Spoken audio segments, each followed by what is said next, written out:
Why Californians regret moving to Austin. 5 big reasons why.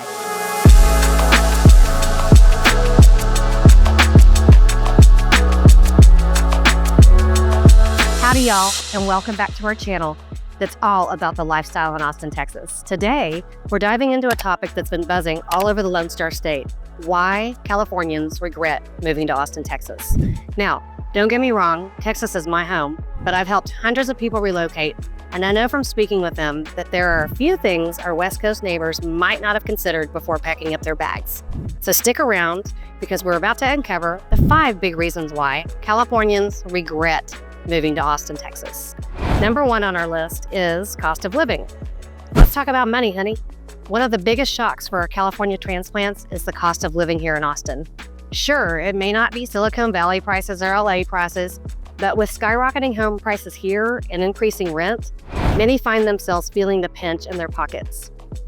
And if you want to go out and have fun, there are no shortages of $20 salads and $20 drinks. The days of cheap tacos and margs are over unless you know where to find them, so grab a local. It is interesting when you compare cost of living indexes between Texas and California. California has an average of 134.5 and Texas has an average of 94. I was curious where Austin lines up, and it was no surprise that Austin comes in at 129, which is quite a bit above the Texas average. What makes up a state's cost index? It is calculated by how much it costs to cover basic expenses like groceries, transportation, housing, healthcare, and gas. Our median sales price for a single-family home here right now is about $600,000. That being said, the homes you can afford for that price are wildly different between California and Texas. You can afford a lot more home here than if you were looking one in California's major metro areas like LA, San Francisco, San Diego. Austin is still winning the home affordability department. Next up, let's talk about taxes and why many Californians feel Texas will be kinder on their bank accounts. California has the highest state income tax of any state in the U.S., whereas Texas has no state income tax, which is really attractive. What is not attractive are property taxes. Austin property taxes in most areas start in the 2% range and go up from there. 2 to 4% is what you can typically expect.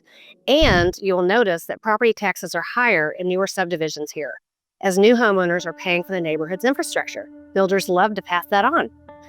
I encourage all of my clients to apply for their homestead exemption, and I assist in property tax protests should they feel they were assessed too high by the county. Next up, let's talk about lifestyle. We're both laid back, but from the laid-back vibes of Venice Beach to the eclectic scene of San Francisco, California's got culture in spades. But what happens when you swap out surfboards for cowboy boots? If we're going to talk lifestyle, we need to address my favorite topic, the difference in spaces, style, and yards. In Texas, you're going to get a lot more bang for your buck, plain and simple. Picture this, you're going to have a spacious home, sprawling lawn, where you can soak up that Texas sunshine. You can actually own something that isn't the size of a shoebox. The communities here are super tight-knit, where your neighbors are not just neighbors, they're family. You'll probably get invited over to a barbecue. Texas in general are friendly and chalk it up to our southern hospitality, I guess. California offers stunning beaches and majestic mountains that are unrivaled. However, Austin has its own natural beauty. Austinites are all about being outdoors. We love our natural spring pools, the roll of our Texas hill country, our gorgeous lakes. We love our parks, and Willie Nelson said it best. There is a freedom you begin to feel the closer you get to Austin. Many California transplants lament that the Mexican and Chinese food in Texas just does not compare. Our Mexican food is different. I mean, how do you say it? It's fattening, it's full of cheese, it's downright naughty. And while it's true that California has some culinary gems, Austin offers some of the best barbecue in the world and several James Beard award-winning restaurants. Our food scene is actually pretty amazing, and as I mentioned before, pretty darn expensive. So let's talk about politics. Now, let's wade into some deeper waters here. California and Texas might as well be on different planets when it comes to political climate. For our friends from the West Coast, adjusting to Texas's red state mentality can be like navigating a maze blindfolded. First things first, though, let's talk about the elephant in the room, the mass exodus during COVID. California and Texas took drastically different approaches to handling restrictions, and it's no secret that many Californians sought refuge in the Lone Star State. But now that COVID is stabilizing, the big question is, will they stay or will they go? My opinion is that the job opportunities, the Southern charm, and our school systems for those with kids will keep a strong hold on them for now. While the state of Texas is red on the whole, Austin has a high liberal population, a blue island in the sea of red, as they say. It sure does keep things interesting, and there's always a debate to be had. With growing job opportunities and tech companies relocating, it's become a magnet for the blue state transplants. And add in the mix of students from the university, and you've got yourself a true melting pot. It's a toss-up, really, on whether Austin leans conservative or liberal. So, keep Austin weird. All right, the next reason why Californians might be regretting their move: the heat, the unbearable heat. We're talking scorching temperatures that'll have you melting faster than a popsicle on the 4th of July. In Texas, we don't get your typical 4 seasons. Instead, it's more like a roller coaster ride, from rainy and cold to hot and humid in the blink of an eye. And let me tell you, it is not for the faint of heart. Some of you might be thinking, but wait, California gets hot too. And you're not wrong. Places like Central Valley have seen summer temperatures that rival Texas in recent years. But here's the kicker. In Texas, it's not just the heat, it's the humidity that will really get you. If you work outside for a living, you definitely need to take that into consideration. Otherwise, there are other ways to cope. If you want to consider building a pool here, for instance, building one can be a costly affair. Why? Well, it's all about our pesky limestone that's underground. Digging through it to build a pool can drive up costs pretty quickly. Alternatively, there are a lot of affordable options of above-ground pools, and you can go ahead and head out to one of our lakes or our natural spring pools to cool off. Last but not least, let's talk about infrastructure. We can start by discussing our transportation. California, they've got public transit systems and miles of highways, but here in Austin, there isn't as much connectivity. The transportation network is certainly expanding, but right now, our transportation services concentrate on downtown Austin.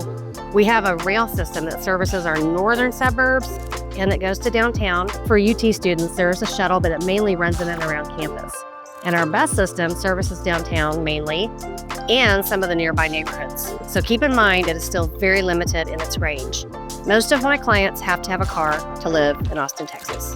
Traffic congestion is the bane of every commuter's existence. California is known for its bumper-to-bumper traffic, especially in cities like LA and San Francisco.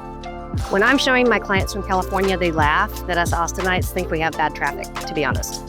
But don't think Austinites are immune to gridlock. With our booming population, traffic's been picking up, especially on Fridays and holidays. As a realtor, it's extremely important for me to understand what your work commute is going to look like before I help you zero in on a neighborhood, because there are so many variables that will affect commute time based on your location. So many of my friends and clients work remotely, and they have a hybrid office environment now. And so that makes it easier to choose between different neighborhoods where you want to live. The highway systems are a lot less complex here and definitely experiencing some growing pains. I-35 is about to be under a massive rehaul. Fun, fun, fun. Well, folks, there you have it. 5 big reasons why Californians might be second-guessing their move to Austin. But hey, it's not all doom and gloom. Austin's got its fair share of perks too. And for those who can handle the heat and embrace the culture, it just might be the perfect place to call home. If you're looking for more advice on relocating to Texas, I can certainly help you. We have a group of realtors in both Austin and Dallas, known as the Schmitz and Smith Group, and we take a lot of pride in providing a full list of real estate and concierge services that will make the entire process of moving pain-free for you. Please hit the subscribe button, and we will see you next time. I'm Morgan Smith. Bye, y'all.